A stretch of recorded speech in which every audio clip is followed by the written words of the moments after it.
சில இடத்துல நம்ம சிந்திக்காமல் பேசி நம்மளே மாட்டியிருக்கோம் சார். ஒய்ஃபோட கோயிலுக்கு போகிறோம் சார். அன்றைக்கி ஒய்ஃபோட கோயிலுக்கு போயிட்டு அர்ச்சனை தட்டை கொடுத்துட்டு நிற்கிறேன். அவர் சும்மா இல்லாமல் குருக்கள் பேர் சொல்லுங்கோ அப்படின்னாரு. சொல்லிட்டேன் என் பேர். நட்சத்திரம் சொல்லுங்கன்னாரு. ஏன் நட்சத்திரம் சொல்லிட்டேன். பாரியால் பேர் சொல்லுங்கன்னாரு. சொன்னேன். பாரியால் நட்சத்திரம் சொல்லுங்கன்னு. நம்மளுக்கு வெட்டிங் டேவே மறக்குது. உண்மையிலே மறந்துட்டேன் சார். டென்ஷன் ஆகிட்டேன் சார். பயங்கர டென்ஷன் ஆகிட்டேன். ஏன்னா மறந்துட்டேன்னு சொன்னால் போகும்போது எனக்கு ஆச்சரியம் நடக்கும். சரியா? ரொம்ப டென்ஷன். இவன் சொல்ல மாட்டான், இவர் விட மாட்டார். அப்படியே போக வேண்டியது தானே. பாரியால் நட்சத்திரம் சொல்லுங்க பாரி. அப்போ தான் சார் நினச்சேன், ஏன் நான் பார்த்துக்கிறேன் சார். நிறைய ஆம்பளை கோயிலுக்கு வந்தானா சாமி பேரில் அர்ச்சனைன்னுவான். புட்சாலிங்க எதுக்கு பிரச்சனைன்னு நான் கூட யோசிச்சுக்கிறேன். இந்த ஆளு நான் சாமி பேரில் அர்ச்சனை. சார் நீனே சாமி பேரில் அர்ச்சனை, உனக்கு இதெல்லாம் பண்ணிக்கணும். நிறைய ஆம்பளை பார்த்துருக்கேன் சாமி பேரில் அர்ச்சனை பண்ணணும். எதுக்கு பிரச்சனைன்னு நம்ம தெரியாமல் சொல்லி மாட்டிக்கணும். இவோ உத்து பார்த்துனுக்குறா. அவர் பாரியால் பேர் சொல்லுங்க பாரு. பார்த்தேன். அப்புறம் ஒரே நிமிஷம் யோசித்தேன். அப்புறம் சொன்னேன், இங்கே பாரு, இந்த ஸ்தல புராணம் என்ன தெரியுமா, அவங்கவுங்க நட்சத்திரத்தை அவங்கவுங்க சொல்ல, அப்போ தான் பழிக்கும். முடிஞ்சு போச்சு சார். ஒரு நிமிஷம் சார். யார்கிட்ட பேசினாலும் ஒரு பதில் சொல்லுவதற்கு முன்னால் ஒரு வினாடி தயவு செய்து யோசிங்க. ஒரு பதில் மேலதிகாரி ஒரு பதில் கிறுக்குத்தனமாக வாய்க்கு வந்து பேசக்கூடாது. ஏன்னா அது ரெக்கார்ட் ஆகிடும். சில பேர் ஃபோனில் டென்ஷனில் பேச தெரியாமல் பேசுவோம், கோபத்தில் பேசுவோம். கோபம் வச்சுது பேசாத. உன் மூளை எப்பொழுது உன்னுடன் சேர்ந்து பேசுகிறதோ அப்பொழுது பேசு. உன் மூளையை விலக்கிட்டு பேசும்போது பேசாத. குடும்பத்தில் சண்டைகள் அதிகமாக வருது. அதனால தான் வாய்க்கு வந்தது பேசுறது. பேசிட்டு ஒரு 5 நிமிஷத்தில் நம்மளுக்கே ஏண்டாப்பா இவ்வளோ பேசுகிறோம், நிறைய பேசிட்டோம், நம்மளே கேட்குறோம், நிறைய திட்டணும். அப்போ தான் அவங்க ஏறுவாங்க. பார்த்துக்கிறீங்களா? ஐயோ, அது யாருக்கும் வரக்கூடாது. அந்த மாதிரி அந்த நாளே பாழாயிடும் சார். தயவு செய்து அந்த பேசும்போது யோசிங்க. ஆஃபீஸர் கூப்பிட்டா கூட நான்லாம் அப்படி ஏன் ஆஃபீஸரு எனக்கு தெரியும், அவரை நம்மகிட்டே கேட்பார், இந்த இந்த இந்த ஆஃபீஸில் என்ன மாதிரி யோக்கியம் உண்டாயா அப்படின்னு நம்மக்கிட்ட. என்னங்க சொல்லுவீங்க? இல்லைன்னு சொல்லணும் நியாயமாக. ஆனால் ஆஃபீஸர் என்ன சொல்லுவீங்க? நான் சொல்லுவேன், உங்களுக்கு தெரியாதா சார்? இப்போ சார், அதாவது எல்லாம் தெரியாமல் போ, யோசிச்சு பேசு சார். அதே மாதிரி அதிகாரி ஃபோன் பண்ணி ஆர் யூ பிஸி நவ் அப்படின்னா தயவு செஞ்சு முதல்ல எஸ்ன்னு சொல்லிவிடுங்க. அதுக்கப்புறம் யோசிச்சுக்கலாம். நம்ம நிறைய பேர் நாகரீக முறையில் இன்னொன்று இட்ஸ் ஓகே சொல்லுங்கள் சார். அதுவும் அடுத்த கிரேட் இல்லை சார், ரொம்ப பெரிய கிரேட்லேருந்து ஃபோன் வந்து நானும் மாட்டி அவசரப்பட்டிருக்கேன். என் சிஇஓ ஒரு நாள் லைனில் வந்தார். முன்சுந்தரம் ஆர் யூ பிஸினா? நான் சிஇஓவே லைனில் வந்துட்டார்னு குஷியாகி no sir no sir tell me sir come to my room என்னார். போனேன், வச்சான் ஆப்பு. நம்ம கார்ப்பரேட்டு ஆஃபீஸில் டெல்லியிலேருந்து ஒரு 10 ஃபேமிலி வராங்க. எல்லாம் நம்ம போர்ட் ஆஃப் டைரக்டர்ஸு. அவங்க ராமேஸ்வரம் போகணுமா, ஆஃபீஸில் விசாரிச்சிருக்கேன். நம்மளுக்கு பிடிக்காதவன் நிறைய பேர் போனால் அவன் சொல்லிக்கிறான் கோயில் குளம்னா மோகன சுந்தரம் தான். ஏதோ நான் நாயன்மார்கள் ஒரு மாதிரியும் ஊர் ஊராக போய் பதிகம் பண்ணவன் நாட்டம் எல்லா கோயிலும் இவருக்கு தான் தெரியும், நமக்கு ஒன்றும் தெரியாது. நம்ம பேசுறதுக்கு போகிறது தான். எல்லா ஸ்டேஷனும் தெரியும்னு என்னை மாட்டி விட்டானுங்க. அன்றைக்கு ரொம்ப அவசரம் சார். ஒன்றும் இல்லை சார், பிஸி இல்லைன்னு சொன்ன ஒரு வார்த்தை 20 பேர் என் தலையில் கட்டிட்டான். 20 பேருக்கும் இங்கிலீஷ் வராது. அவங்களுக்கு எவ்வளோ இங்கிலீஷ் பேசுவாங்களோ அதை விட கம்மியாக நான் ஹிந்தி பேசுவேன். எனக்கு ஹிந்தி வராது. எனக்கு தெரிஞ்சதெல்லாம் பைட்டியே உட்டோ மாலும் நெய். அவனுங்களுக்கு தமிழே வராது. பிள்ளையார்பட்டிக்கு கூட்டியும் போய் ராமேஸ்வரத்துக்கு கூட்டியும் போய் அவங்கள கெஸ்ட் ஹவுஸில் தங்க வச்சு ஒவ்வொருத்தனுக்கும், அதாவது காது வலிக்கும், வாய் வலிக்கும், என்ன பேசுகிறோம் அவனுக்கு புரியாது, சைகை அபிநயம் எல்லாம். காலையில் போய் குளிக்கணும்னு சொல்லியிருக்கு, எல்லாம் இழுத்து போத்துன்னு தூங்குறான். ஒரு கதுவாக தட்டி ஓஷன் மந்திர்கிலியே ஓஷன் ஸ்டானா எல்லாம். அவங்களுக்கு கொஞ்சம் இருக்கணும்ல சார். கடலில் குளிக்க போகிறவன் எப்படி சார் வருவான்? ஏதோ இன்டர்வியூக்கு போகிற மாதிரி வரானுங்க.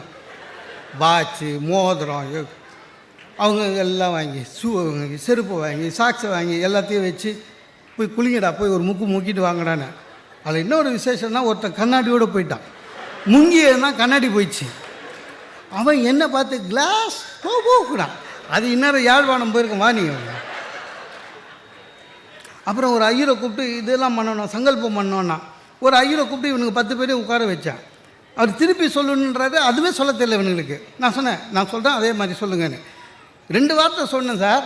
மீதி 4 பேர் யாரோ பிரயாணிங்க 4 பேர் வந்து சார் எங்களுக்கு சேர்த்து செய்யுங்கன்றான். நான் தான் சங்கல்பம் செய்கிற மாதிரி.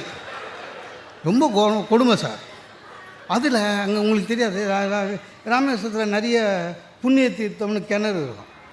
அது எந்த காலத்து கிணறோ, ஆன்மீகம் உண்டு வேணும் தான். அதில் சும்மா இப்படி வாங்கி அப்படி பண்ணோம். இல்லை தள்ள ஒரு ஆள் வந்தவன்ல டம்ளராக ஒவ்வொரு கிணத்துல இருக்கிற தண்ணியும் குடித்தான். அதனோட எஃபெக்ட் 2 ஹவர்ஸில் தெரிஞ்சுது. Loose motion. அவனை அங்கே இருக்கிற நர்சிங் ஹோமில் சேர்த்து 2 ஐவியை ஏற்றி ஐயோ தலைவலிங்க. அந்த போகும்போது ஒரு வார்த்தை சொன்னாங்க, சுக்ரியான்னு. ஓகே அப்படின்னா அனுப்பிச்சிட்ட பிறகு என் சிஇ கூப்பிட்டார். Super, they are very happy. இனிமேல் யாராவது வந்த ஊருனா நீ தான் முடிஞ்சுது. அதெல்லாம் பரவாயில்லைங்க. இது போயிட்டு வர்றதுக்கு 3 நாளுங்க ஆன் டியூட்டி. வீட்டுக்கு வந்தேன். என் ஒய்ஃபு கேட்டாங்க, நம்ம கூட ராமேஸ்வரம் போனோங்க. நான் சொன்னேன், எது ஒன்றா பேசு, அந்த வார்த்தை பேசாது. எனக்கு இந்த ராமேஸ்வரில் கெட்ட வார்த்தை மாதிரி காதில் நோ பண்ணு. அதுக்கு என் ஒய்ஃப் சொல்கிறா, ஊரில் இருக்கிற யார் ஒய்ஃபையோ இட்டுன்னு போகிறீங்க, என்ன இட்டு போங்க. நான் செஞ்ச ஒரே தப்புன்னா பிஸியா, நோ சார். அதே மாதிரி வாக்குறுதி கொடுக்குறீங்களா, ஜாகிரதையாக கொடுக்கணும். அது யாராக இருந்தாலும் சார். ஒருத்தருக்கு ப்ராமிஸ் பண்ணும்போது யோசிங்க. உடனே உணர்ச்சி வசப்பட்டு நான் இருக்கேன் காப்பாற்றுறேன் அப்படின்னா ஒரு 500 ரூபா கொடுக்கணும். உணர்ச்சி வசப்பட்டு வீட்லேயே என் பையன் சின்ன பையனாக இருக்கும்போதெல்லாம் ஒரு 7 வயசு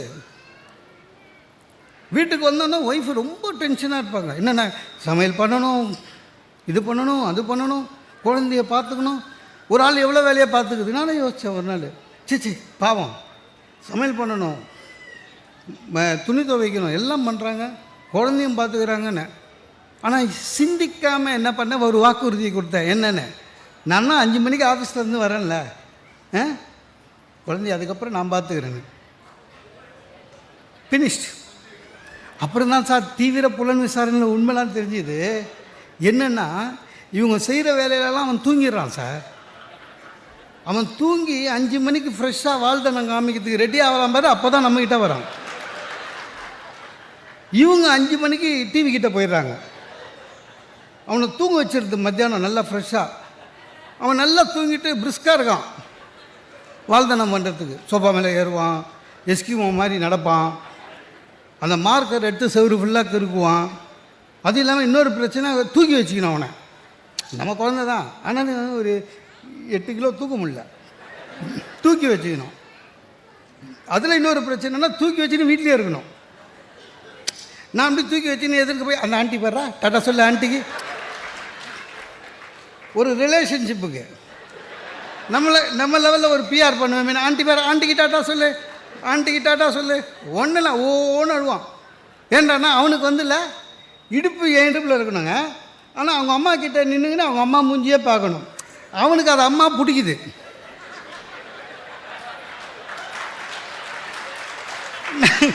நமக்கு 8 கிலோ கையில் வச்சுன்னு எரிச்சலாகிட்டு அதை மூஞ்சி பார்க்க.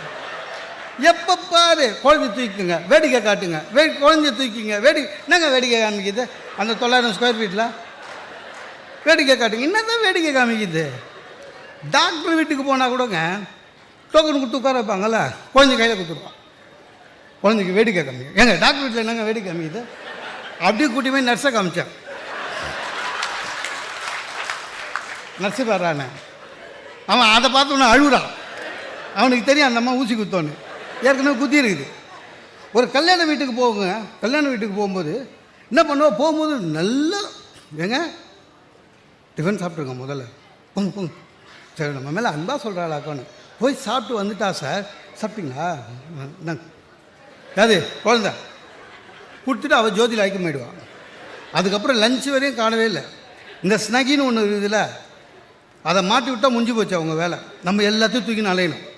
நான் நம்ப மாட்டீங்க, அந்த கல்யாண வீட்டு வாசலில் வாட்ச்மேன் இருப்பார்ல, அவருக்கு ஒரு சேர் போட்டிருப்பாங்களா, அந்த சேரில் உட்காந்துப்பேன். வாழைத்தண்டு அந்த இதெல்லாம். ஒரு கேள்வி வந்து, இது யார் அப்படின்ச்சு. பையன் அழகாக இருக்கான் அப்படின்னு சொல்லிட்டு சொல்லுது, அம்மா மாதிரியே அப்படின்ட்டு போகுது. அதான் ஆளாளுக்கு கிண்டல் பண்ணுறது. ஒன்றும் வாக்குறுதி கொடுத்தா அது தெளிவாக இருக்கணும். நீங்கள் கொடுத்தது உணர்ச்சி வசப்பட்டு கொடுத்தா மாட்டினீங்க. அறிவுபூர்வமாக எந்த வாக்குறுதியும் கொடுங்க, நீங்கள் வாழ்க்கையில் ஜெயிச்சிருவீங்க. அதான் உண்மை சார். குடும்பமே உணர்ச்சி பூர்வமாக நடத்தக்கூடாது சார். வேதாத்திரி மகரிஷி சொல்கிறாரு, குடும்பம் நீ நடத்த வேண்டும் என்றால் அது உணர்ச்சி பூர்வமாக நடத்தாதே, அறிவுபூர்வமாக நடத்து. அப்பொழுதுதான் வாழ்க்கை வழங்கும்.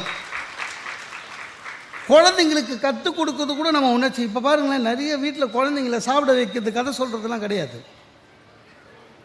மொபைலில் கொடுக்குறோம் சார். மிக்கி மவுஸ் பார்க்குறான் பையன், தப்பாக நினச்சிக்காதீங்க.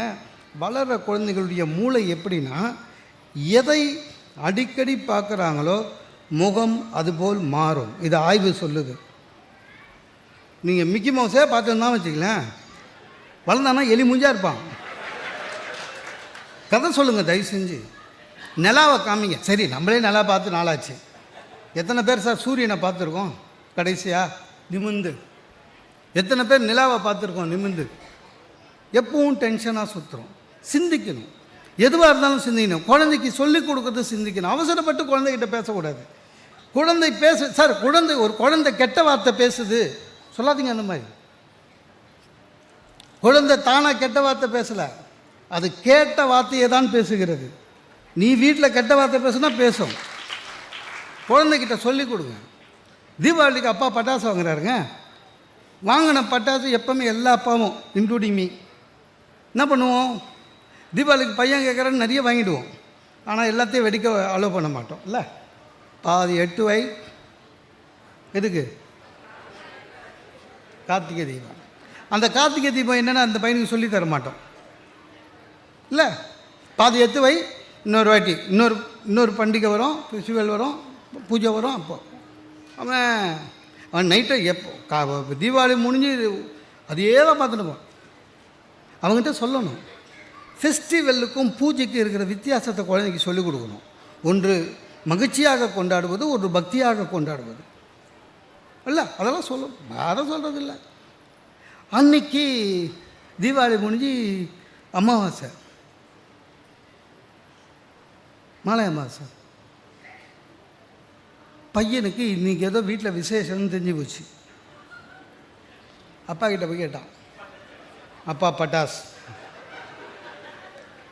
இன்றைக்கி வெடிக்கூடாது. நீ தானே சொன்ன பூஜை அன்றைக்கி வெடிக்கலான்னு. ஏன்னா அவனுக்கு சொல்லித்தரல வெடிக்கக்கூடாது. அப்போ எப்போ தான் வெடிக்கிறது அப்படின்னா, நம்ம தான் உணர்ச்சி வசப்பட்டு பேசுவோமே. நான் செத்தா வெடி போ அப்படின்னா, பையன் சொல்கிறான் அதுக்குள்ளே திருமேன்றான். அவங்க கவலை அதுதான், அதுக்குள்ளே திருமேன்றான். இப்போ தான் தெரியுது ஏன் சில பேர் செத்தா பசங்க சாவுக்கு பின்னால் பட்டாசு வெடிக்கிறாங்கன்னு. அவங்க அப்பா சொல்கிறத நிறைவேற்றினுங்கிறாங்கன்னு அர்த்தம். சார், எதையுமே சொல்லிக் கொடுக்கணும் சார். வீட்டில் பொய் சொல்கிறது நிறுத்தணும். முதல்ல உணர்ச்சி வசப்பட்டு பொய் சொல்கிறது மாட்டிப்போம். இந்த ஆண்களுக்கெல்லாம் மனைவி கிட்ட பொய்யை கொஞ்சம் குறைச்சிடலாம், உண்மையை சொல்லிடலாம். அதை விட ஒரு நல்ல நட்பு கிடைக்காது. உண்மையே பேசிட்டு இருந்தீங்கன்னா மனைவி கிட்ட, அதை விட ஒரு சிறந்த நட்பு உலகத்தில் கிடைக்காது. பொய் சொல்லி சார், நம்மளாம் எவ்வளோ படித்தவன், MBA படிச்சிருக்கோம், இவ்வளோ எக்ஸ்பீரியன்ஸ் இருக்குது. நமக்கு இருக்கிற மேலதிகாரி எவ்வளோ படித்தவன், நம்மளோட எக்ஸ்பீரியன்ஸ் அதிகம், நம்மளோட படிப்பு அதிகம். ஆனால் நம்ம சொல்கிற பொய்யை அவன் நம்புகிறான் சார். இல்லை, எத்தனை பேருக்கு டிகிரி கொடுத்துருக்கோம். வீட்டிலங்க நம்மளோட கம்மியாக படிச்சிருக்காங்க, ஆஃபீஸ் எக்ஸ்பீரியன்ஸே கிடையாது, ஹவுஸ் ஒய்ஃப். ஆனால் அவங்க கண்டுபிடிப்பாங்க பாருங்கள், மாட்டிப்போம். போய் சொல்லவே முடியாதுங்க, மூஞ்சி பார்ப்பாங்க, க்ளீனாக கண்டுபிடிப்பாங்க. ஒருத்தன் நம்மளுக்கு இந்த ஆண்களோட பிரச்சனைன்னா சரியாக பேச வராது. சாதாரணமாகவே பெண்கள் சாதாரணமாகவே நல்லா பேசுவாங்க. இந்த சண்டைன்னு வந்துச்சுன்னா நம்மளுக்கு பேச்சே வராது. பார்த்துக்கிறீங்களா? குடும்பத்திலே சண்டை வந்ததுன்னா சண்டை ஆரம்பத்திலே கேட்பான், நீ லாஸ்ட்டாக என்னதான் சொல்கிற அப்படின்வான். டேய் இன்னும் சண்டையே ஆரம்பிக்கலடா, லாஸ்ட்டாக என்ன சொல்கிறேன்னுவா. ஏன்னா அவனுக்கு முடியணும். ஆனால் லேடிஸ் அப்படி இல்லை, அவங்க சாதாரணமாக நல்லா பேசுவாங்க. சண்டைன்னு வச்சுங்க, கீப்பு கீமு எல்லாம் வரும். அன்றைக்கி நீங்கள் திட்டினீங்களே என்ன ஸ்கூட்டர் எடுக்கும்போது, நமக்கு பயமாக இருக்கும். டெய்லி தான் திட்டுறோம், மைண்டு வயசு என்னைக்கு கேட்டுதுன்னு. ஒருத்தன் சார் சாதாரணமாக ஞாயிற்றுக்கிழமை 10 மணி வரையும் தூங்குறவன், அன்றைக்கி திடீர்னு பார்த்தீங்கன்னா காலையில் 7 மணிக்கு எழுந்துக்கிறான். எழுந்து ஷேவ் பண்ணுறான், ஞாயிற்றுக்கிழமை ஷேவ் பண்ணுறான் அப்படின்றான், ட்ரிம் பண்ணுறான், இன் பண்ணான், ஃபஸ்ட் கிளாஸாக ஷூ பாலிஷ் போடுறான். இவளுக்கு சந்தேகம் வந்துடுச்சு. ஏன்னா ஞாயிற்றுக்கிழமையில் சாதாரணமாக 11 மணி வரையும் லுங்கியோடு தூங்குறவன் ஒன்றுமே சொல்லாமல் கிளம்புறான். இந்த அம்மா என்ன பண்ணிச்சு, எங்கங்க என்னையா கேட்ட? பொய் சொல்லும் போது நம்ம ஆளுக்கு பேச்சு வராது. அது இல்லாமல் பொய் சொல்லும் போது சத்தமாக பேசுவானுங்க, பார்த்துக்கிறீங்களா? என்னது என்னையா கேட்ட? டேய் உன்னை தான் கேட்குது சொல்லிட்டா. என்னையா கேட்ட? உன்னை தான் கேட்குது சொல்லு. நான் வந்து சேர்மன் டெல்லியிலேருந்து வர்றாரு, ரிசீவ் பண்ண போகிறேன். பொய், அவளுக்கு தெரியும் பொய்ன்னு. நீ பொய் சொல்கிறேன்னா சண்டை பெருசாக இருக்கும். அவங்க எவ்வளோ புத்திசாலிங்க லேடிஸு. டக்குன்னு எம்டி வர்றாரா? சரி சரி சேர்மனா சரி. அந்த மாதிரி நான் பண்ணிடுச்சு. விளையாடின்னு இந்த பையனை கூப்பிடுது, டே இங்கே வா அப்படின்ச்சு. பிளேன் கிட்ட இருந்து பார்க்கணும், நீ அப்பா ஏர்போர்ட்டு போகிறாரு கூட போனுச்சு. அப்போ நீ என்ன நம்ப? அப்போ நம்ப? டே நம்மள தான் அனுப்புது.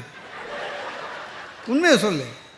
எதுவாக இருந்தாலும் சரி, நீங்கள் உணர்ச்சி வசப்பட்டு பேச ஆரம்பிக்கும் பொழுதே வாழ்க்கை தோல்வியில் ஆரம்பிக்கும். எது பேசுவதனாலும் கொஞ்சம் சிந்தித்து பேசுங்க.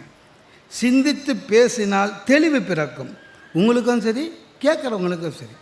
ஒரு செயலை செய்யும் போது சிந்திங்கள். சார் ரோடு ஆக்சிடெண்ட் எதனால் ஆகுது? ஒரு நிமிஷம் உணர்ச்சி வசப்படுறது. ரோடு ஆக்சிடெண்ட் எதனால் ஆகுது? ஒரு நிமிஷம் உணர்ச்சி வசப்படுறது. ஒரு நிமிஷம் சிந்திங்க. எனக்கு ரொம்ப கவலையாக இருக்குது சார். ரயில்வேன்றது அது அவனோட சொத்து சார். போனால் போதுன்னு நம்மளை பர்மிஷன் பண்ணுறான், கிராஸ் பண்ணிக்கோன்னு. இல்லை உண்மையிலேயே it is the property belongs to the railway. அவன் விலை கொடுத்து வாங்கியிருக்கான். மக்களோட நன்மைக்காக போனால் போதுன்னு நம்மளை விட்றான். நீங்கள் பாருங்கள், சிக்னல் இல்லாத ரயில்வேவை பாருங்கள் தயவு செஞ்சு. அந்த இவ்வளோ பெருசு இரும்புங்க போட்டிருப்பாங்கல்ல, கை தூக்கி விடுமே, அந்த இரும்பு பாருங்கள் வளைஞ்சிருக்கும். ஏன் நம்ம ஆளுங்க நுழைஞ்சே வளைஞ்சிருச்சு. அத்த இரும்பு எத்தனை பேர் போயிருப்போம், எத்தனை ஆக்சிடெண்ட், செல்ஃபோன் பேசினே போய் எத்தனை ஆக்சிடெண்ட்டு. அது எல்லாமே பார்த்திங்கன்னா எது பேஸ்? அடிப்படை உணர்ச்சி வசப்படுவது, சிந்திக்காமல் இருப்பது. நாட்டில் இவ்வளோ தற்கொலை, உணர்ச்சி வசப்படுவது, சிந்திக்காமல் செயல்படுவது. ஒரு நிமிஷம் சிந்திச்சு பாருங்கள், உண்மை விளையும். ஒன்றும் கஷ்டம்தான், வேறு வழி கிடையாது. இல்லை சிந்திச்சோம்னா யார் வீட்டு முன்னாலேயோ நம்ம பைக்கை விடுவோமா சார்? இல்லை, யார் வீட்டு முன்னாடியோ அவன் பயந்து போய் போர்டு வச்சுக்கிறான், கேட்டின் முன் வண்டியை நிறுத்தாதீர்கள். அதை விட சிரிப்பு, அவன் வைக்கலைனாலும் சென்னை சில்க்கு, போத்தி சில்க்கு, சரவணா, ஜிஆர்டி அவன் போர்டு வைக்கிறான். என்னென்ன வண்டி, கேட்டின் முன் வண்டியை நிறுத்தாதீர்கள், சென்னை சில்க். அன்றைக்கி என் வீட்டில் அது மாதிரி நிறைய வச்சுங்க. என் பேரை எடுத்துட்டானுங்க, இவனும் அவன் பேர் வச்சுட்டு போயிட்டான். இல்லை உண்மை. ஆக எல்லா செயல்களையும் உணர்ச்சி வசப்பட்டு செய்கிறோம், அதனால் வாழ்வில் கஷ்டப்படுகிறோம். எது செய்வதானாலும் சரி, எதை நீங்கள் பேசுவதானாலும் சரி, ஒரு வினாடி சிந்தியுங்கள். சிந்தனை செய்கின்ற மனவு வாழ்க்கையில் மேன்மை அடையும் என்று கூறி வாய்ப்புக்கு நன்றி பாராட்டி விடைபெறுகிறேன்.